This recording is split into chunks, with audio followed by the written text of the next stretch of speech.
narito na ang pinakauling balita sa oras na ito. Muli nang na-access ng publiko ang website ng Senado simula alas 2 ng hapon ngayong araw matapos itong isailalim sa maintenance noong Huwebes dahil sa naiulat na cyber attack laban sa nasabing plataporma. Matatanda ang inako ng grupong nagpakilalang Nullsec Philippines ang pagmamanipula o defacement sa website. Sa kanilang mensahe, binigyang diin ng grupo ang kahalagahan ng katotohanan at pananagutan kasabay ng paalala sa mga opisyal na huwag abusuin ang tiwalang ibinibigay ng mamamayan. DWIZ Breaking News. At yan ang pinakauling balita sa oras na ito. Mag-follow at subscribe sa lahat ng DWIZ News digital accounts, Facebook, YouTube, TikTok, X, DWIZ News app at DWIZ News website. Para sa boses ng Pilipino, nagbabalita ng todong lakas, Terence Mulave sa bagong tunog ng DWIZ 882. DWIZ Breaking News. Ang balitang ito ay inihatid sa inyo ng Bingo Plus. Bingo sa saya, plus sa panalo. Gaming is for 21 years old and above only. Game responsibly, keep it fun.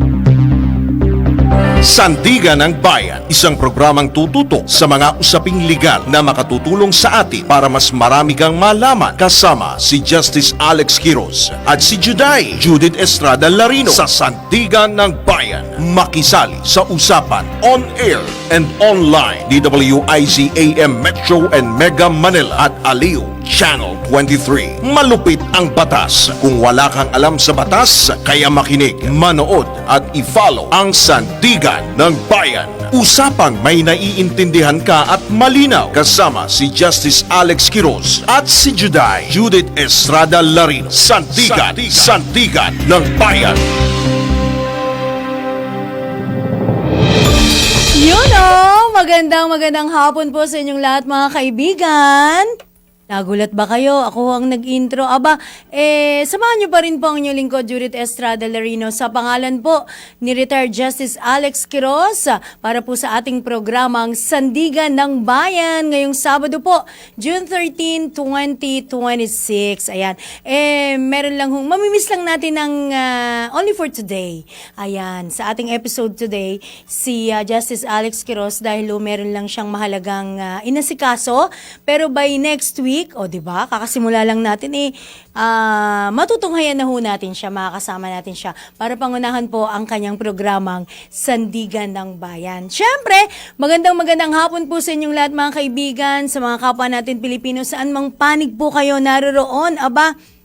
Welcome po dito sa ating programa sa DWIZ News TV at syempre sa Aliw Channel 23. Ito po yung Sandigan ng Bayan. Natatalakay po at magbibigay ng mga kaalaman ng legal bilang protection po sa araw-araw nating buhay, lalo na po sa ating mga tagapakinig. Sa inyo po yan at tagapanood sa loob po yan ng isang oras. So alas 5 po hanggang alas 6 ng gabi. Kaya naman, samahan niyo po ako, ang inyong lingkod nga, Judith Estrada Larino, sa pangalan po ni Retired Justice Alex Quiroz.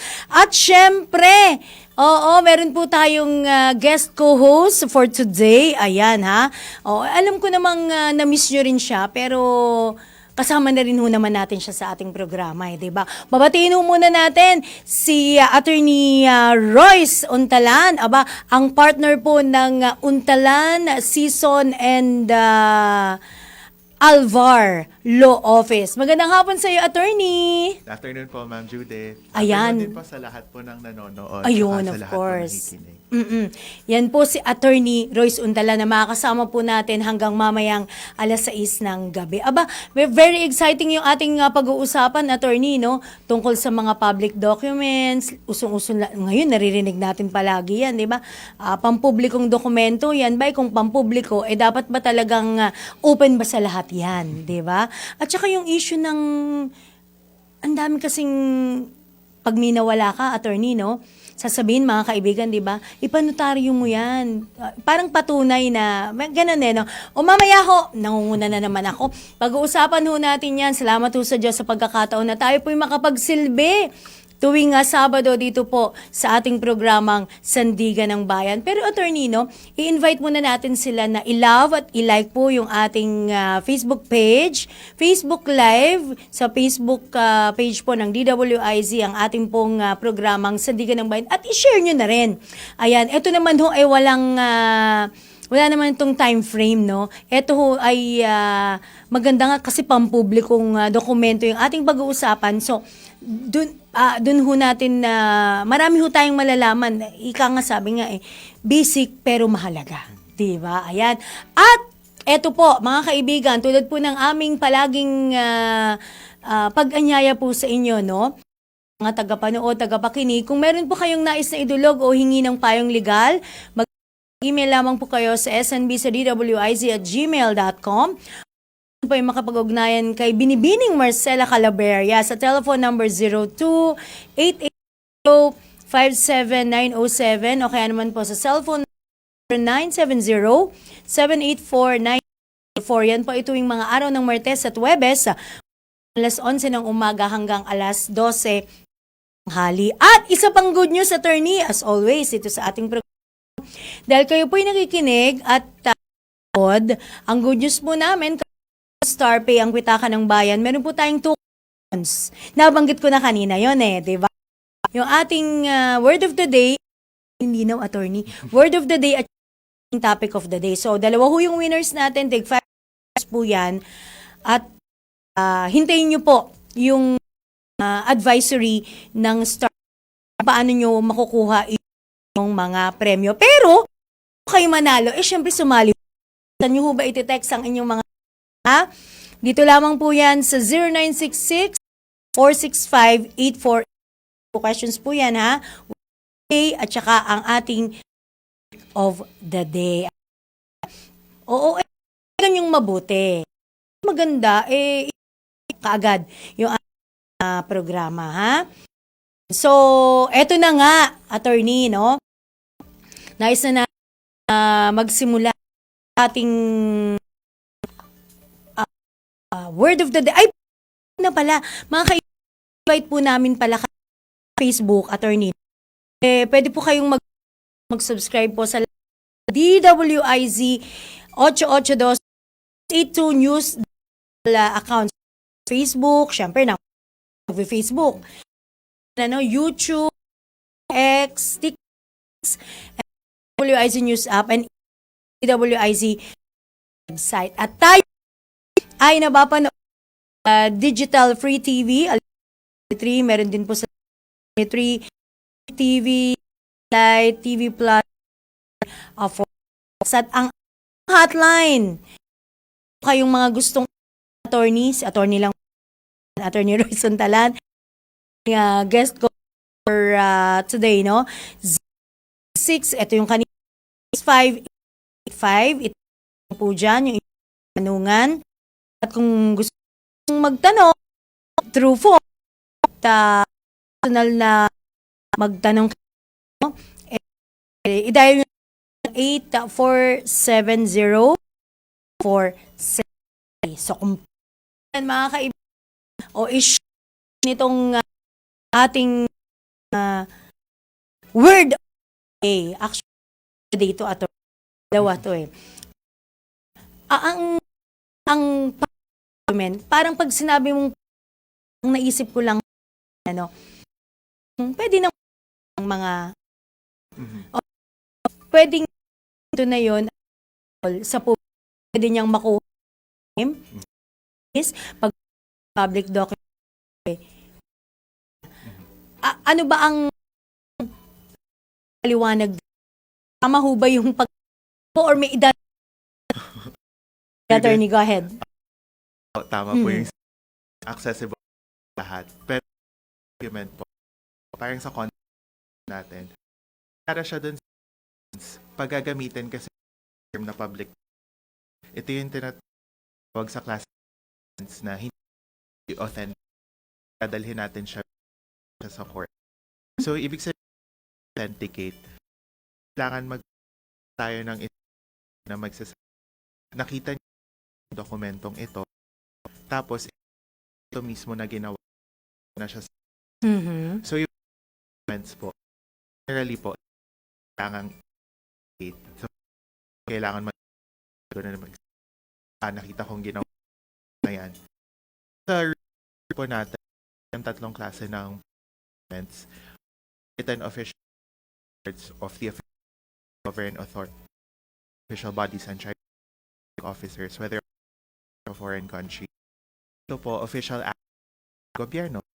So kung executive branch, mga executive order, yung mga ng Malacanang pa, yung mga republic, mga congress, Opo. ng Kadalasan, attorney, po-post din naman Opo. na yun nga, publiko, na ng publiko. Minsan mo di ba? ito po yung public documents. Tapos yung kasi before a note, maliban na lang will and testament.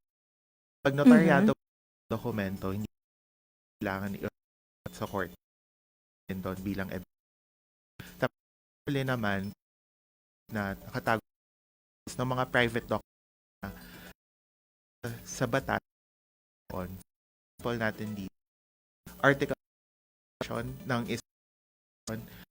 private document kasulat Kanila yun. Para- Yes. Opo. required sila ng na dalhin to sa SEC.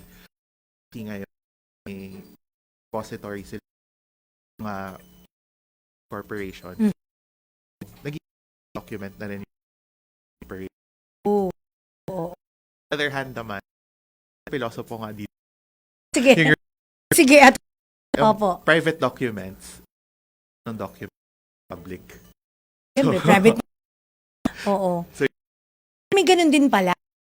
Kahit na private corporation, bigay mo na sa SE Nagiging public.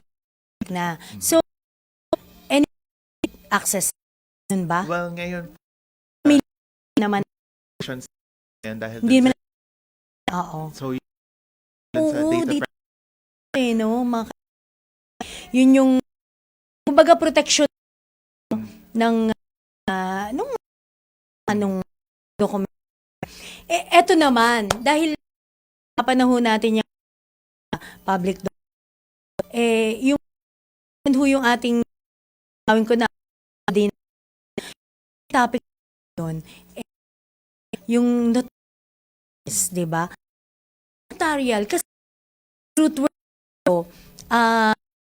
mga kaibigan, di ba yung ganon? Parang pag may nawala, panotaryo mo, or pag may, di ba pag may bago kang, kunwari may nawala kang ATM, tapos gagawa ka ng parang affidavit, tapos ipapanotarize mo. Parang ganon, di ba, attorney?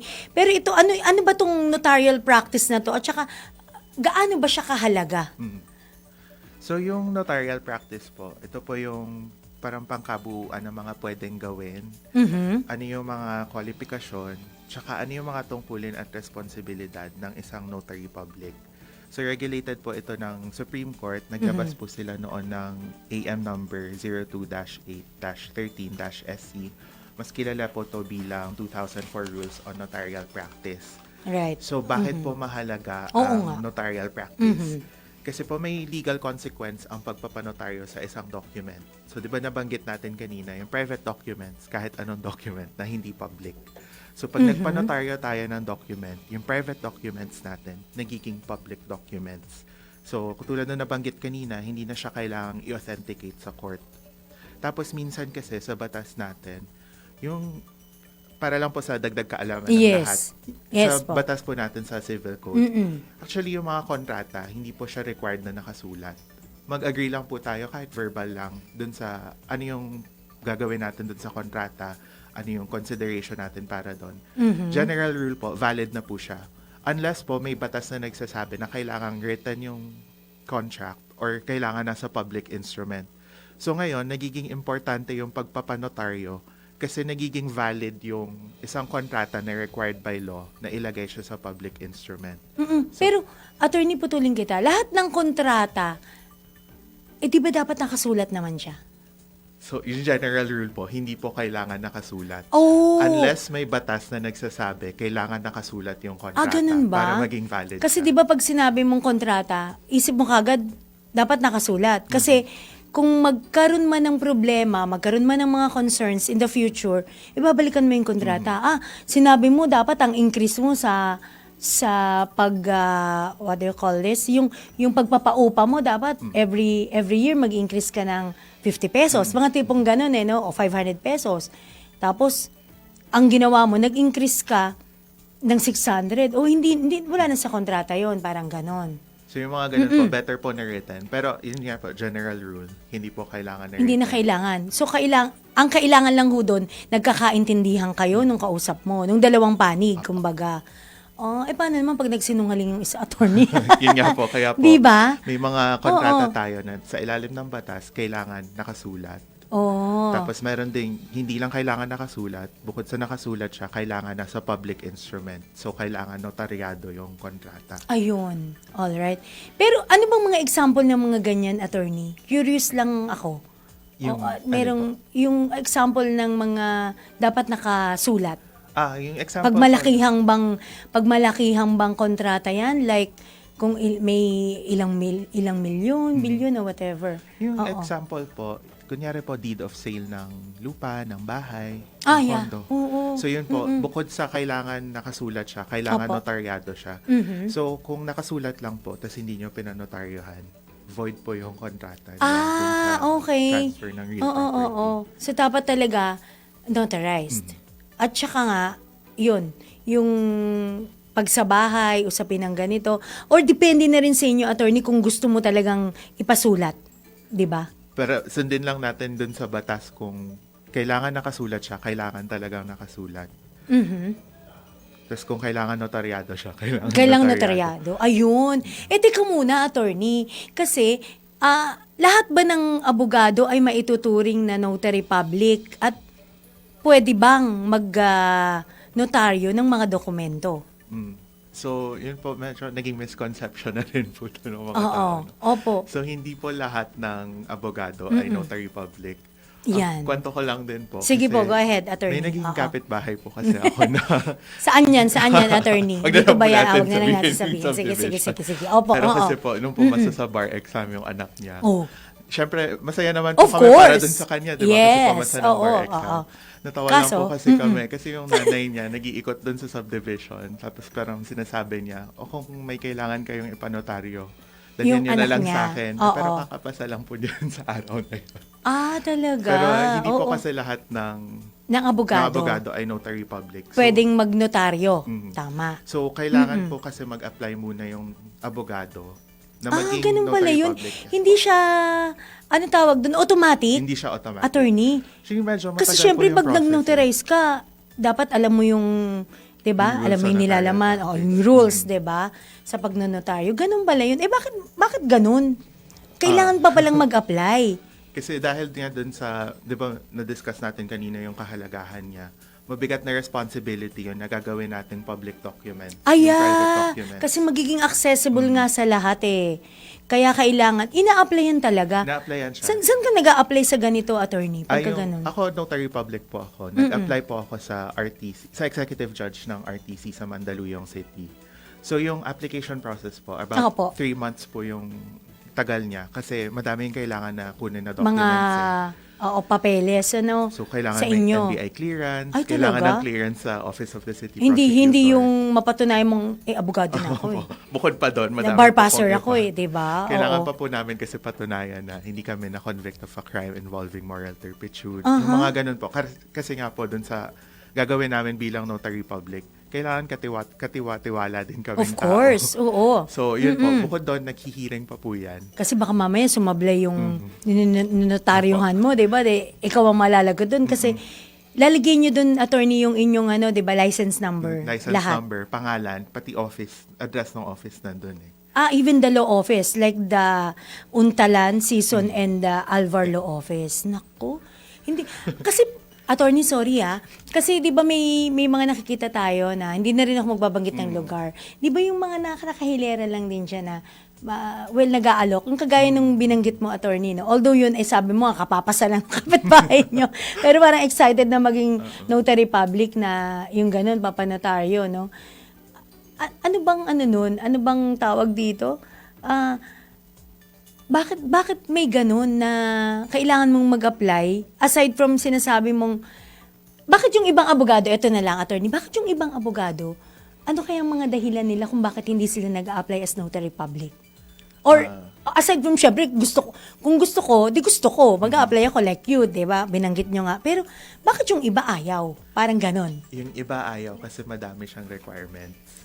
Tsaka bukod dun sa, pag Opo. nakuha mo na yung requirements, Oo. actually every month po, kailangan namin mag-submit ng report dun sa RTC. Ay, every month? Every month. Whether nakapag-notarize kayo or hindi. Opo. So, magsasubmit po kami ng certification. Ilan yung documents na ninotarize namin. Tapos, depende pa dun sa anong notarial act yung ginawa namin. So parang lumalabas, attorney, kung kayo ho ay like you, no, notary public ho kayo, lahat po ng ninotaryohan nyo, ano yun, isisirox, kakopy nyo? Nakascan po siya sa akin. Tapos, talaga, ini-email tapos ko po siya dun sa RTC. every time month. or every month? Once a month lang naman po. Once a month? Pero lahat po ng ninotaryahan ko, nandun Yun. siya. Pero mga ganun, attorney, mga sa inyo, nakakailang notary, pag notaryo kayo? Ang ngayon medyo konti na lang kasi Konti. medyo nagbawas na rin ako ng practice ko. Anong ano? So mga less than 10 documents 10 per documents. month. Pero Oo. dati nung malakas pa sa notaryo, maabot yun siguro mga 30 per 30 month. per month.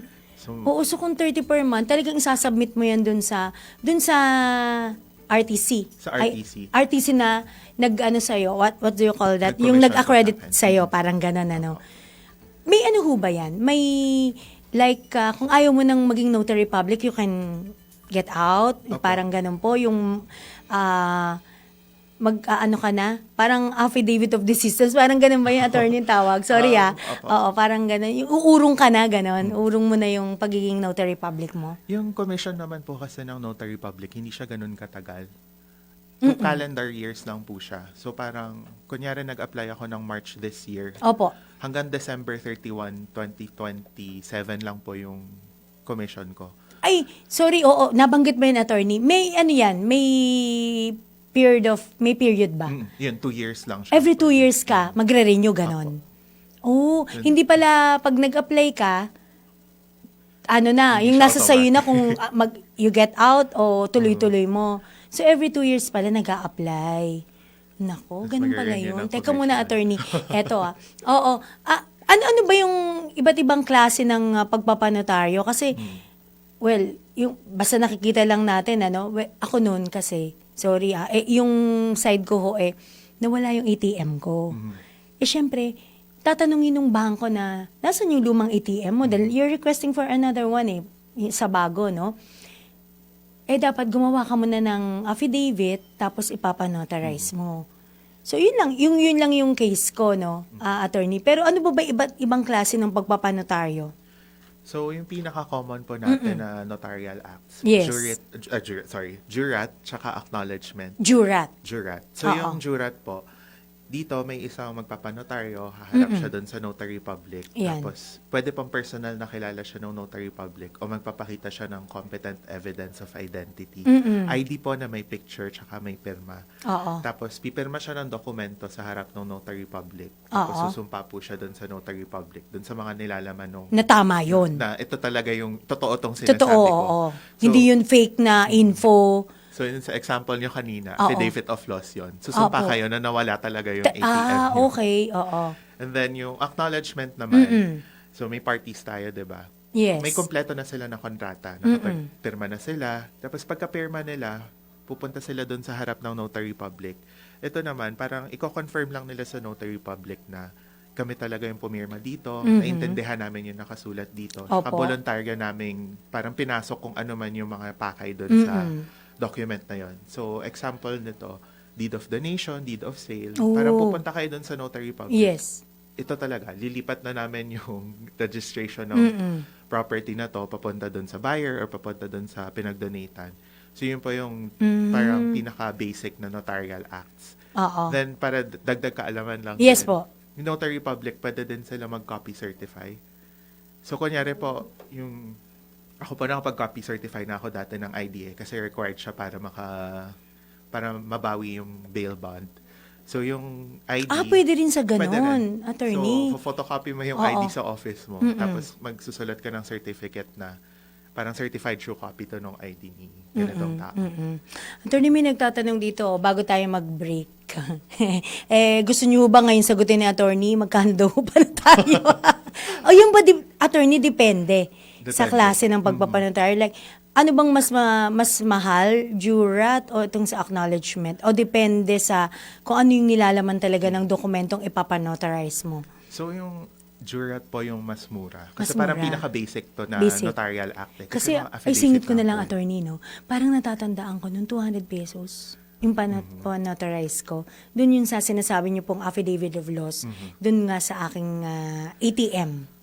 So ngayon po, ang required po kasi ng Supreme Court, hindi lalagpas dun sa dineclare ng Supreme Court, pero hindi sila nagde-declare kung magkano dapat. Ay talaga? So paano natin So, malalaman opo. yun, attorney? So, yung mga- So ikaw na lang ho ang mag-aano. Ikaw na ang, ano ba tawag doon, attorney? Ikaw na magdidikta. Ganun ba? Kasi Hindi parang rin. Opo.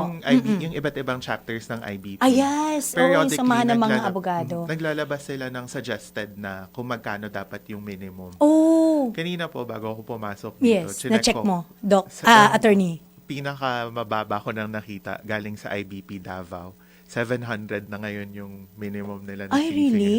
So, yan ay nakadepende rin sa mga chapters. Depende dun sa mga inalalatag ng mga grupo ng mga abogado. Like kung sa IBP, baka IBP, Cebu, iba. Baka iba rin. Kasi Oh, depende IBP, din dun sa practice of course, nila. Metro Manila. Siyempre, NCR, baka medyo mas mataas ba? O, depende. Pero wala po ako nakita dun sa NCR. Wala sa NCR. Kanina po, Ay, naku. yung Davao lang Parang yung nakita naghuhulaan ng dito sa Metro Manila.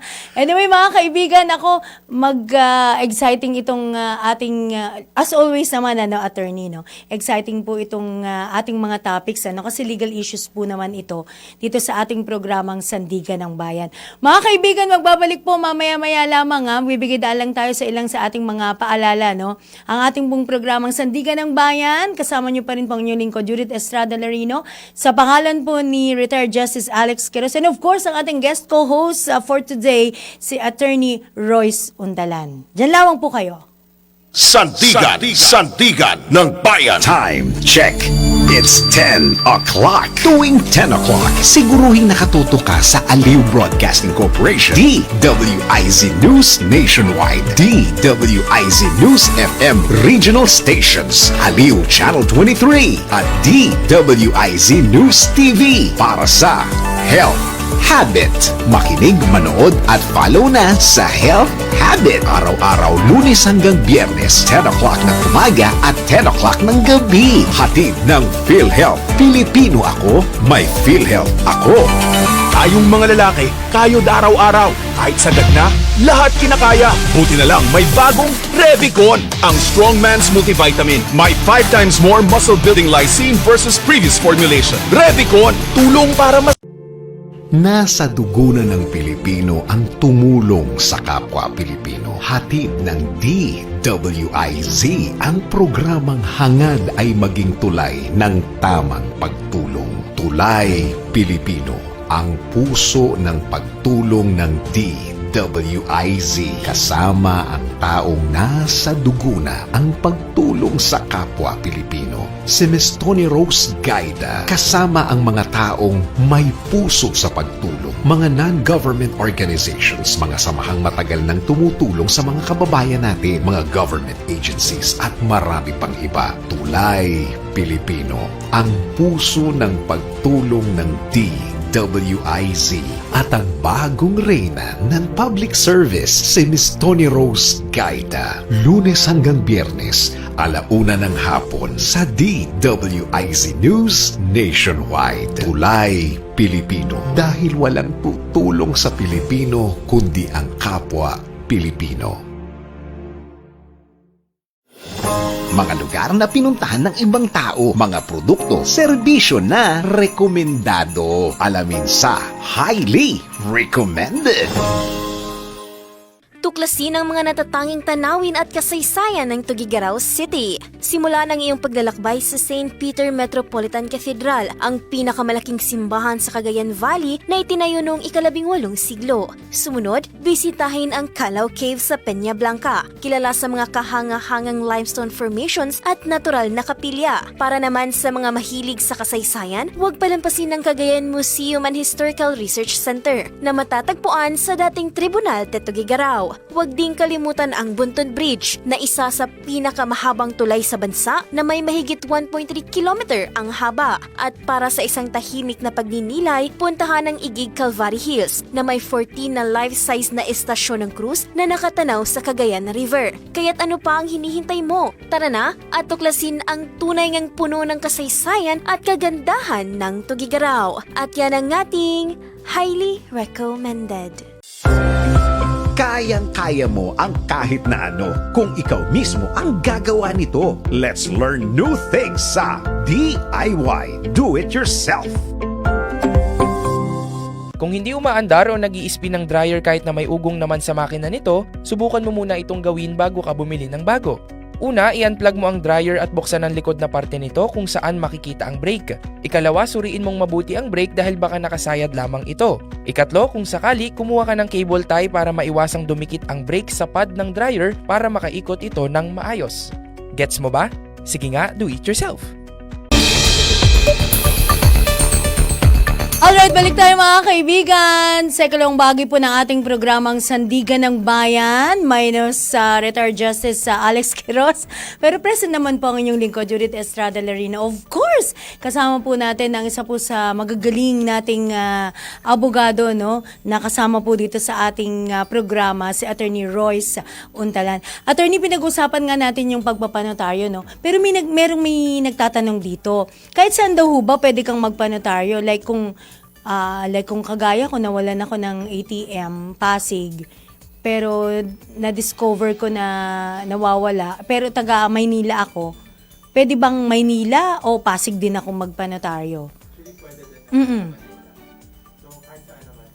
Panotaryo. Oo. Importante, haharap kayo dun sa office ng Notary Public. Ng Notary Public. Kasi yung power ng Notary Public, territorial siya. So, halimbawa po ako, kasi sa Mandaluyong City ako nagpa-commission. Sa Opo. Mandaluyong lang ako pwede mag-practice ng notarial practice. Oo. Tapos bukod pa doon, actually sa rules natin, sa 2004 notarial rules, Opo. kailangan doon sa office mismo. Bawal kasi ilabas doon sa office yung notarial seal tsaka yung notarial register ng So, Notary pupunta Public. ka. So, kailangan mo pumunta Ibabalikan doon ko sa yung office. attorney, yung mga may mga nakahilera. Atin-atin na lang ha. Di ba minsan may mga nakahilera dun sa labas, na gano'n na. Paano yun? So, I think yung mga ganon, kailangan din nating siguraduhin kung totoo bang notaryo yung mga Oo, Notary baka Public mamaya na yun. sumabit, di ba? Delikado rin.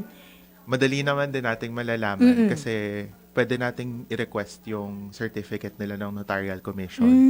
So, dun sa certificate na yon, nandun yung pangalan ng abogado, nandun Opo. yung address niya. So, pwede nyo i-check, parehas ba yung address na nandun sa Yung sa dun commission niya, sa tas dun certificate. sa pinuntahan nyo. Oh. Yun sa pangalan Ay, kung magkaiba, parang medyo duda na tayo dyan. magduda rin na rin Oo. tayo. Kasi kung peke yung notaryo na napuntahan natin, hindi magiging public document yung document natin. At hindi yun magiging valid. At hindi siya magiging valid. Ayun, yun yung nakakatakot din kasi attorney, no? So, dapat yung pupuntahan nyo, like kay Attorney Royce sa Mandaluyong, legal. Kumbaga, hindi fake. Totoo. Totoo. Ayan. Actually, pwede nyo rin tingnan doon sa pangalan eh. Kasi may mga napuntahan Pwede na rin mo check naman sa website, no? Hindi sa website. Pwede ba yung i-google mo na lang, attorney, to check kung... Actually, ito, I think, medyo pagkukulang din natin. Wala tayong database ng mga active na notary Ay, public. oo. Pero kasi nga po, lahat ng notary public ay abogado. At least matcha-check natin kung abogado ba yung pinuntahan nyo talaga.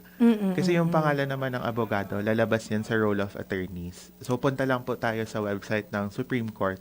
Makikita Tapos mo na. makikita Tatype doon. mo lang yung name. Tapos, pwede mong i-search na lang din. Or Opo. kung mahilig pa rin kayo mag-landline, pwede kayong tumawag sa Office of the oo. Bar Confidant. Pero most itatanong. of the time, ano na tayo eh. online na So, tayo hanapin eh. na Mas lang. madali, attorney, di ba? Google Baka na lang. mamaya, hindi sumasagot yung tatawagan mo para mag-inquire tungkol dun sa notary public, no? Eto pa, kailangan ba talagang laging personal na humarap? Pero kanina binabanggit mo talaga, dapat ganito, dapat ganyan talaga. Dun sa, yung magpapanotaryo sa opisina ng notary public, kailangan ba lagi, attorney, talagang as in, dapat ganun yan talaga? May, dun sa nabanggit ko kanina na, diba, na Opo. kailangan personal talaga. May mga exceptions naman din tayo dito na hindi kailangan dun sa office. So, for Ayan. example, Opo. minsan, di ba, nagli-legal mission ang mga abogado. So, actually, dun sa rules, nakalagay na kung pwede siya sa public function areas ng mga hotel. So, kunyari, nandun yung convention ng mga lawyer, pwede mag-notarize doon. Oo. Minsan din, may mga pasyente tayo sa ospital, hindi na nila kayang lumabas kasi naka-confine sila. Opo. Pwede po silang puntahan ng notary public doon sa ospital. Pati po doon sa mga nakadetain natin. Kumbaga, pwede ring mag-adjust yung notary Pwede public, rin. yung abogado, no? Pero for these Depende exceptions sa, lang. oo yan. na Depende nandun sa rules. sitwasyon. Like yung binanggit nyo, no?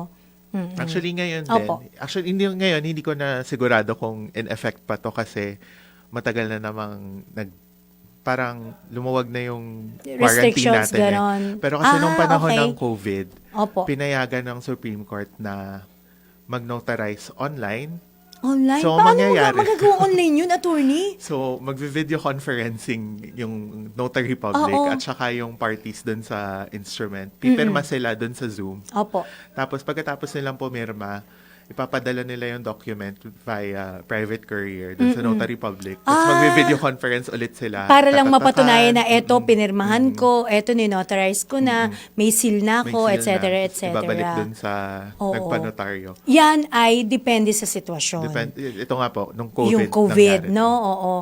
Like, kung may mga mahigpit na restrictions, depende nga sa sitwasyon no? Siyempre, COVID, lahat naman, bawal lumabas. Bawal lumabas. Pero lang tayo, attorney, na nasa media, no? Kasi kailangan nating patuloy na mag-public service din anyway. So, ayan. Kung depende nga sa sitwasyon, yung nakakapag-adjust, yung sinabi nga natin kanina, no? Nag-a-adjust din pala ang mga notary public. Oo, diba? Siyempre nga naman, kung naka-confine paano ka nga naman makakalabas, diba? Hindi, pwede ba yung representative attorney? Hindi pwede. Kasi Yung ganun, di ba, pwedeng kamag-anak ko, o kung ako yung naka-confine, kamag-anak ko, anak ko, asawa ko. Para lang, bit-bit ko naman yung, kumbaga parang makikita mo naman na may patunay ako na asawa ko to, at alam niya yung sitwasyon ko, so hindi pala pwede. pwede. Kasi di ba kailangan sumumpa doon sa ano yun lang Ah, nakalagay doon yes. sa document. Oo. So dahil personal act siya nung magpapanotaryo, kailangan yung magpapanotaryo talaga humarap doon sa notary. So yan, attorney, naisip ko lang bigla, no? Mga kaibigan, yung kailangan mo sumumpa, or paano kung ganun naka-bedridden na, yung di ba may inaano na lang, thumb mark, pwede rin? Ano na lang, ito din pala. Kasi I think madaming hindi may alam nito eh. Pag wala nang kakayanan yung... Ayan. Wala nang kakayanan yung Sort of, magpapanotaryo no? na Oo. magpumirma. Opo. Actually, pwede i-request nung magpapanotaryo na yung notary public na yung pumirma para sa kanya. Really? Paano yung pirma nun? Four? Hindi. Yung pirma Kasi niya... normally so, tayo, oo. attorney, no, 4, naglalagay tayo ng ganun diba? So yung pag ganon, kailangan kumuha ng dalawa na disinterested witness. So hindi sila kasali doon sa dokumento. Kung deed of sale, hindi siya buyer, hindi siya seller. Oo. So kukuha Kumbaga ng dalawang outside, witness. siya, factor, kumbaga Yeah. ganon. So pipirma yung notary public. Tapos isusulat niya doon sa ilalim ng pirma niya. Was assigned for doon sa para kanino. Tapos ilalagay din doon yung parang witnessed by, yung dalawang witness, lalagay Yan. niyo yung pangalan niya, Opo. lalagay niyo yung address ng witness. Tapos yun na yung tatatakan ng notary. Ng notary public. Pero syempre, ang talagang laman nun, yun yung sa ano na, Yung para yung dun wala sa- ng kapasidad na humarap. Anyway, pwede bang tumanggi? parang naisip ko tuloy, 700 pesos tatanggihan ko ba? As per Attorney Royce to, hindi ko galing sa akin. Yung sa As per IBP, Davao. IBP Davao, kuting IBP Davao, ano? Pwede bang tumanggi ang kagaya mo, attorney, na notary public, sa pagpapanotaryo? Like, ano ba yung mga pwedeng instances na, ay, una muna, pwede kang tumanggi. Pwedeng tumanggi. Ano yung mga instances na, bakit ayaw mo? Mhm. Ako na nga yung lumapit sa'yo, di ba? And, syempre, magbabayad ka naman. Talaga namang may bayad yun, attorney, di ba? Oo. So, pwedeng tumanggi. For example, di ba may instances, ako, abogado ko, alam kong illegal yung gagawin nila. Oh, So, syempre. kunyari, ano na lang, may deed of sale, bebentahan yung kabit. Ay, Di ba, naku. bawal sa batas natin yun. Delikado. Oo. Ako alam kong kabit yung magpapanotaryo. Oo, parang Hindi ko ano ka. notaryohan yun kasi alam kong bawal siya sa batas. So talagang, well, mga abogado nga i-scrutinize mo, ika nga, attorney, no? Na dapat hindi ka sasabit. Siyempre, dahil legal yun eh. Ganun pala. Tapos Oo. meron din, kasi based doon sa kung paano kumilos yung magpapanotaryo sa'yo. Parang Ay, hindi mga naman... abogado talaga. Napapansin mo ba yun, attorney? Pag Parang- mga ganon, yung parang iba yung kutob mo, Parang bilang kung- lawyer ka. Sa tingin mo, hindi naman nila naintindihan yung pinirmahan nila. Kailangan tumanggi ng notary public. Kasi katulad nga nun, kung do-donate, kung mawalan siya ng property, kasi hindi pala niya naintindihan yung pinirmahan niya. Pwede mong tanggihan Pwede yun. naming tanggihan Pero, pwede mo silang i-assess. Like, i-explain mo sa kanila na hindi ko yan maano because hindi ko notarize yan because nakikita kong malulugi ka. Something to that effect. Pero more on kasi parang hindi nyo naintindihan yung pinirmahan nyo. Mhm. So parang part din naman siguro yun nung parang pagkikilatis namin dun sa tao. Opo. Parang pwede namin siyang tanungin, naiintindihan nyo ba na mawawala sa inyo yung property nyo kung nonotaryohan ko to? Mm-mm. So yung mga ganong instances po, pwede kaming tumanggi. Tumanggi. And meron din Oo. namang disqualification. Ayun. Paano yung Na- disqualification, attorney? For example, ako po mismo yung party doon sa instrument na nonotaryohan ko. Siyempre, hindi naman ako pwede sumumpa sa harap ko, diba? Sa sarili Oo ko. nga naman, ano. So yun, hindi po Oo. pwede yung mga ganon. Kumbaga, automatic pero kailangan nating ipaliwanag eh. Mm. 'Di ba? Para mas malinaw. Oo. Yung mga hindi rin pwedeng notaryahan kung Opo. ang party ay asawa, kasal or hindi, yung common law partner hindi rin pwede. Oo. Yung descendants natin, anak, apo, ascendants, parents, grandparents natin, tsaka yung mga relatives within the fourth civil degree. So, yung hanggang sa first cousin, hindi pwedeng notaryohan. Meron din doon sa rules, hindi rin pwede magnotaryo kung ito medyo malabo kasi siya sa pagkasulat Opo, niya. oo. Yung kung makakatanggap ng komisyon yung notaryo sa pagnonotaryo Ay! niya ng, kasi 'di ba parang makakatanggap We! siya ng bayan. Tapos hindi niya pwede. Oo. Yun naman ay talagang dapat yun eh, legal yan eh, no? Pero attorney, mukhang may nag-react dito. Sabi, ginaya ko lang. Na kasi syempre, kung makakadagdag naman, di ba? Dagdag sa 700 pesos na yun. Pero ano kasi yun eh. Oo. Parang explain ko na lang. Sige din po. na, kunyari ako, notary public ako, pero real estate broker din ako. Aha. Tapos kung may bebenta ako na lupa, may kikitain ako ng commission doon eh. Mm. Hindi ko pwede notaryohan yung deed of sale nung mabebenta ko na lupa. Opo. Kasi nga makakatanggap ako ng commission. Ayan, Kasi malinaw. diba, yung pagiging notary public, isa siyang public service. Mm-mm, So, hindi dapat yung sarili kong interest yung Masusunod. yung masusunod. Yan. So, parang yun naman yung iniiwasan ng rules natin. Oo. Yan ay according to the perfect rules. Pero we don't know kung ano talaga nangyayari, attorney. Sabi sa akin ni attorney, nako, tumitingin ng Mahirap iba yata. patunayan. Pero yan ho, realidad naman ho lahat ng realidad yan ng buhay. Ano? Anyway, teka muna, attorney. Malapit na tayo matapos. Pero magbabalik po kami mga kaibigan. Meron pa tayo ilang minuto dito po sa ating programang Sandigan ng Bayan. Abangan nyo ho ang ating pagbabalik. May mga idadagdag pa si attorney ng mga information habang minamadali ho natin ang oras dito po sa ating programang Sandigan ng Bayan. Diyan lawang po kayo. Sandigan. Mga lugar na pinuntahan ng ibang tao, mga produkto, serbisyo na rekomendado. Alamin sa Highly Recommended.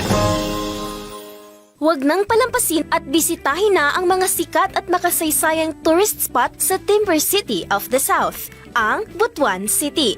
Para maintindihan ang history ng Butuan City, dayuhin na ang Butuan National Museum, kung saan bida dito ang ancient history ng Butuan, artifacts noong pre-colonial period at balangay boats na ginamit para sa pangingisda at trading noong unang panahon. Sunod naman ang Banwa Art Gallery, kung saan ipinapakita dito ang iba't ibang sining ng mga local artists. Mag-explore rin sa historic ruins ng Spanish era na simbahan sa Butuan, ang Banza Church Ruins na napalibutan ng Instagrammable at nature view. Saksihan din ang ganda ng Agusan River na isa sa tinaguri ang pinakamahabang ilog sa Pilipinas na ang bawat sulok ay perfect sa photoshoot. Kung adventure naman ang nais mo, subukan na ang mag-hiking sa Mount Mayapay at makikita ang breathtaking panoramic view ng Butuan City na perfect din para sa mga nature lovers. Kaya ano pa ang hinihintay mo? Huwag nang magpahuli at bisitahin na ang Timber City of the South sa iyong susunod na bakasyon. At yan ang ating highly recommended. Kayang-kaya mo ang kahit na ano kung ikaw mismo ang gagawa nito. Let's learn new things sa DIY Do It Yourself. Kung mamahalin man ang headset na ginagamit mo, wala rin itong saysay kung hindi naman tama ang settings nito. Kaya para maging crystal clear ang sound sa iyong pandinig, sundan mo lamang ang mga hakbang na iyong maririnig. Step 1. I-right-click mo ang audio icon na makikita sa bottom right corner ng iyong screen at pindutin mo ang sound settings. Step 2. Sa output tab, hanapin at iselect mo ang iyong headset. Step 3. Pindutin mo ang drop-down menu sa format tab at iset mo ang audio quality sa bitrate na 48,000 Hz. Gets mo ba? Sige nga, do it yourself.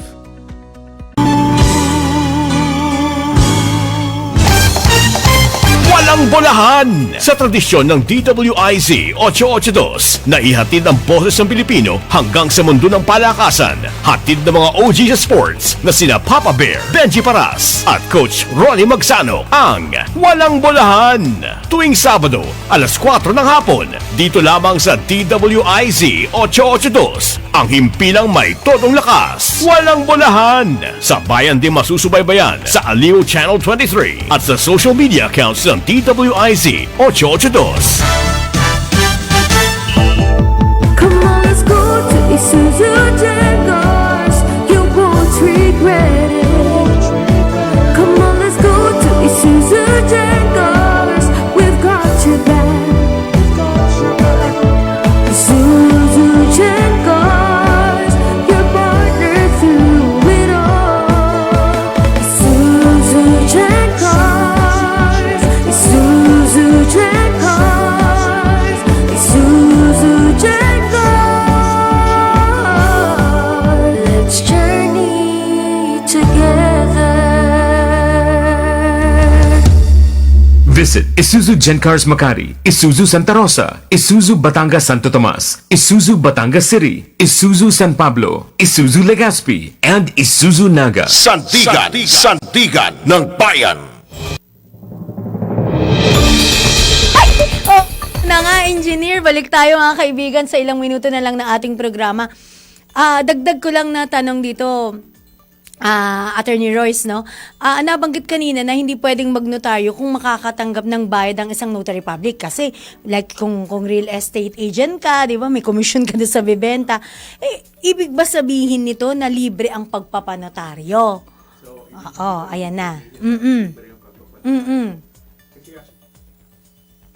Except dun sa mga pwedeng singilin ng notary public under the rules din. Yes. So may guidelines naman tayo kung paano maningil Opo. ang notary public. So dun po sa rules natin, dapat hindi lalagpas dun sa inatas ng Supreme Court. Pero nabanggit po natin kanina, hindi po nagde-declare Hindi naman yung Supreme naglalagay. Court. Hindi. Pero yung Oo. other guidelines nila, Yes. wag bababa dun sa mga sinasuggest ng IBP chapters, right. Tapos Opo. nasa notary public na rin po yun kung hindi niya sisingilin or kung babawasan niya yung naka-declare sa IBP chapter, pinapayagan din siya ng rules. Tapos yung travel fees po, pwede rin Ay! pag-usapan. Travel fees. Kasi kunya yung example natin kanina, kung naka-confine, yung Oo. naka-confine Kasi ikaw yung pupunta eh. So, that's, aside from the notary fee itself. yung travel fees pa ng Oo.